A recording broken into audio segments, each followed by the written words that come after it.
नमस्कार प्रिय मित्रों, मैं ज्योतिषकार कमल आप सबका हार्दिक अभिनंदन करता हूं आपके अपने इस प्यारे यूट्यूब चैनल अलौकिक साधनाओं में। अलौकिक साधनाओं में मैं बिल्कुल गुप्त साधनाएं जो बहुत कम लोगों को पता है, ऐसी ऐसी साधनाएं भगवान की कृपा से लेकर के आता हूं और जिससे आप अपना और दुनिया का कल्याण कर सकते हो। दोस्तों, आज मैं जो साधना लाया हूं, ये साधना जैसे मैंने कुछ दिन पहले एक साधना दी थी गायब पीर की। आप लोगों ने देखी नहीं देखी मुझे नहीं पता, समय मिले तो जरूर देखना, बहुत बेहतरीन साधना है।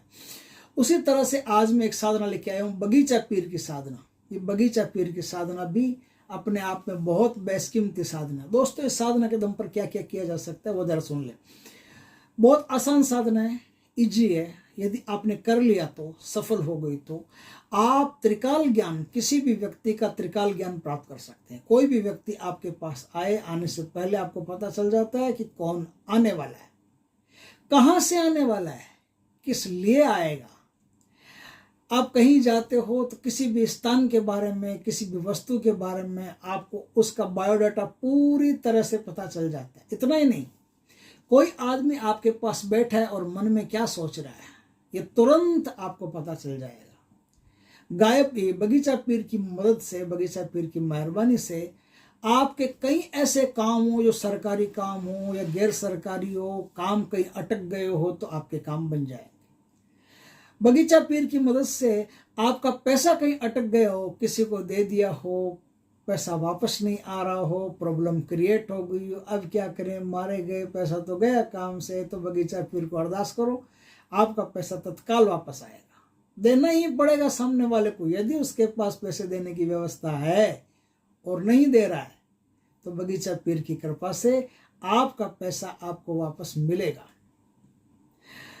किसी को शारीरिक, मानसिक किसी भी प्रकार की कोई तकलीफ है, किया कराया है, टोना टोटका है, अभिचार कर्म है, तांत्रिक क्रिया चल रही है, भूत प्रेत बाधा चल रही है और कहीं कोई इलाज नहीं मिल रहा है, तो बगीचा पीर की मदद से वो बीमार फटाफट ठीक हो सकता है। दोस्तों, इस प्रकार से एक अति उच्च कोटि की साधना है जो मैं आपके लिए लेके आया हूँ। भगवान की कृपा से, हनुमान जी की मेहरबानी से आपको ये साधना मिली है।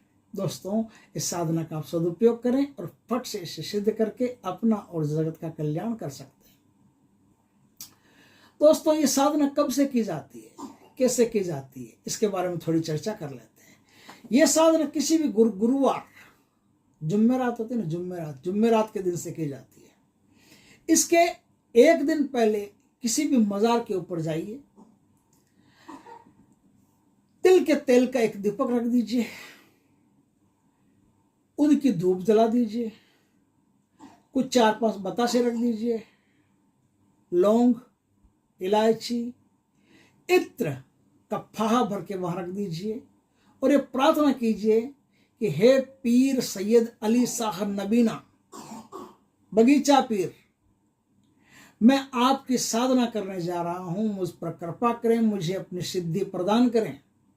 मैं आपकी सिद्धि, आपकी साधना के द्वारा जगत का और अपना दोनों का कल्याण, उद्धार और आर्थिक उन्नति, सामाजिक उन्नति सब काम करूंगा। मुझ पर कृपा करें। अपना भी बोल देना और समाज का भी बोल देना, क्योंकि अपना करोगे तो ही समाज का कर पाओगे। आप सोचते हो खाली समाज का कर लोगे तो समाज का कभी नहीं होगा। खुद का उद्धार होगा तो ही समाज का उद्धार होगा। तो ये सब बातें आप पहले बोल देना। बोल दोगे तो क्या होगा, एक तरह का संकल्प होता है। मुसलमानी साधनाओं में संकल्प तो होता नहीं, तो ये बिना संकल्प की साधनाएं होती है। वहां संकल्प वंकल्प नाम की कोई चीज होती नहीं, जानते ही नहीं वो लोग। तो सनातन वैदिक साधनाओं में संकल्प होते हैं। आप यदि गायब पीर, इनकी बगीचा पीर की साधना करना चाहते हो तो इस प्रकार से आप बोलोगे ना, तो बोलने से एक तरह का संकल्प हो जाएगा आपका। ये आपका जो टारगेट है वो फिक्स हो जाएगा कि भाई क्या करना है और किस लिए आप काम कर रहे हो, तो फिक्स टारगेट हो जाएगा। तो इस प्रकार से आप काम करोगे तो क्या होगा कि शक्ति जो है वो शुरू से आप पर केंद्रित रहेगी और जैसे आप साधना करोगे आपको साधना सफल हो जाएगी। कोशिश तो ये करना कि कोई ऐसी मजार हो जो ऊपर से ढकी नहीं हो, ऐसे किसी पीर की मजार हो, वहां जाकर के फातिया रख करके आओगे तो बढ़िया रहेगा। फिर ढकी हो तो भी कोई दिक्कत नहीं, बाद में दूसरे नंबर पर कोई ढकी हो, जिस दरगाह पे कुछ बना हो तो भी आप कर सकते हैं। ना ढकी हो, खुली हो तो सबसे बढ़िया रहती है। अब देखिए इस साधना को क्या कैसे जाता है। तो दोस्तों इस साधना को आपको 1 घंटे नित्य मंत्र का जाप करना है। तो दोस्तों इस साधना को क्या कैसे जाएगा बताता हूं। इस साधना को करने के लिए आपको किसी भी गुरुवार जुम्मेरात के दिन से किसी बगीचे में प्रवेश करके सुलेमानी टोपी सर पे लगा करके या कोई भी टोपी लगा करके, टोपी नहीं तो सफेद कलर की रुमाल बांध करके इस साधना को किया जाता है। 1 घंटे बगीचे में टहलते टहलते मंत्र का जाप करना है और यह जाप आपको 1 से लेकर के 3 दिन तक करना। 3 दिन में शक्ति आपके सामने प्रत्यक्ष हो जाएगी। बगीचे में जिस समय घुस रहे हो उसका अलग मंत्र है और जिस समय साधना करोगे चलते फिरते उस समय अलग मंत्र है। दोनों मंत्र अलग अलग है। दोनों मंत्रों का आपको जाप करना, अलग अलग मंत्र है, अलग अलग मंत्रों का आपको जाप करना है। साधना में कई बार आपको ऐसा महसूस होगा जैसे आपके पैर में कुछ आ गया और आप गिर पड़ने वाले हो। देखिए चलते चलते गिर पड़े साधना फेल है। चलते चलते आपको छींक आ गई साधना फेल है। चलते चलते आपको उल्टी आ गई साधना फेल है। चलते चलते आपको आपान वायु आ गई साधना फेल है। इन सब बातों का ध्यान रखना। इसलिए साधना से पहले पेट अच्छी तरह से साफ रखना और 1 गिलास अच्छा जल पी करके या फिर चाय दूध कुछ पी करके घर से निकलना, तब इस साधना को करना। बिल्कुल खाली पेट रहोगे तो भी एसिडिटी बन सकती है, उसकी वजह से भी कुछ गड़बड़ हो सकती है। तो कुछ न कुछ पेट में ऐसे, जैसे दूध होता है तो वो एक तरह का आहार ही होता है, तो थोड़ा सा दूध लेकर के या चाय लेकर के, ऐसे कुछ चाय बिस्कुट या कुछ भी चाय बिस्कुट कुछ भी लेकर के आप इस साधना को कीजिएगा ताकि आपका खाली पेट नहीं रहे। खाली पेट में अपान वायु आना ये सब शिकायत रहती है तो इससे साधना भंग होने की संभावना पूरी रहती है। साधना के 15 दिन पहले से जलाली और जमाली परहेज शुरू कर दें।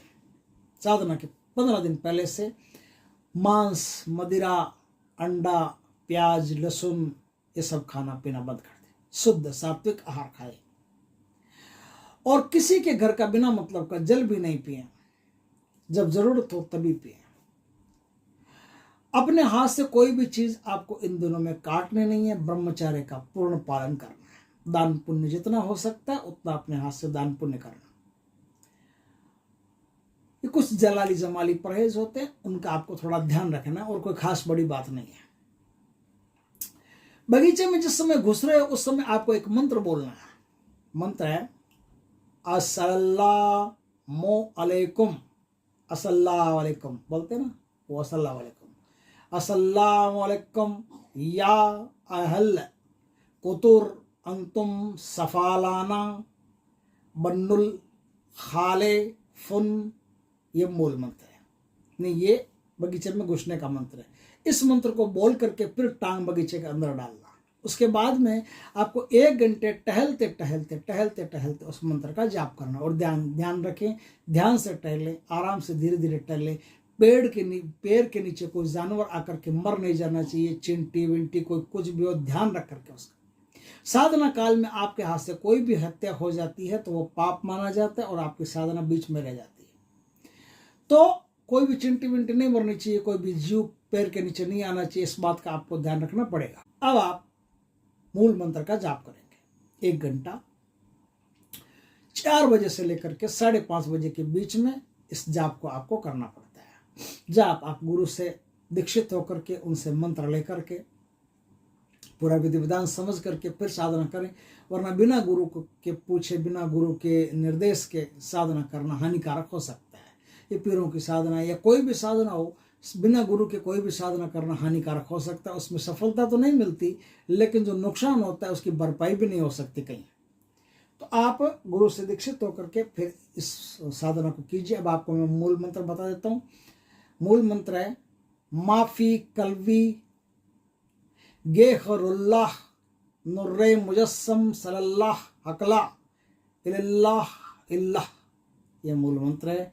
इस मूल मंत्र का आपको जाप करके और बगीचा पीर को यानी पीर सैयद अली शाह नवीना को अपने सामने प्रस्तुत कर सकते हो।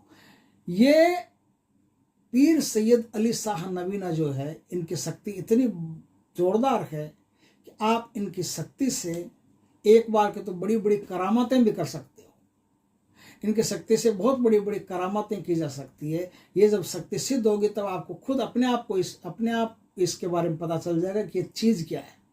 तो दोस्तों अपने आप में एक बेहतरीन साधना है जो भगवान की कृपा से मैं लेके आया हूँ। यदि आपकी इच्छा हो तो इस साधना को करके आप सफल प्राप्त कर सकते हो। वीडियो अच्छा लगे तो लाइक करना, कमेंट करना, शेयर करना, और यदि पहली बार हमारे चैनल पर आए हो चैनल को सब्सक्राइब करना, पास में जो बेल आइकॉन का बटन है वो दबा देना, ताकि हमारे ज्ञानवर्धक जानकारीपूर्ण वीडियो सबसे पहले आपके पास आ सके। जय श्री कृष्ण दोस्तों।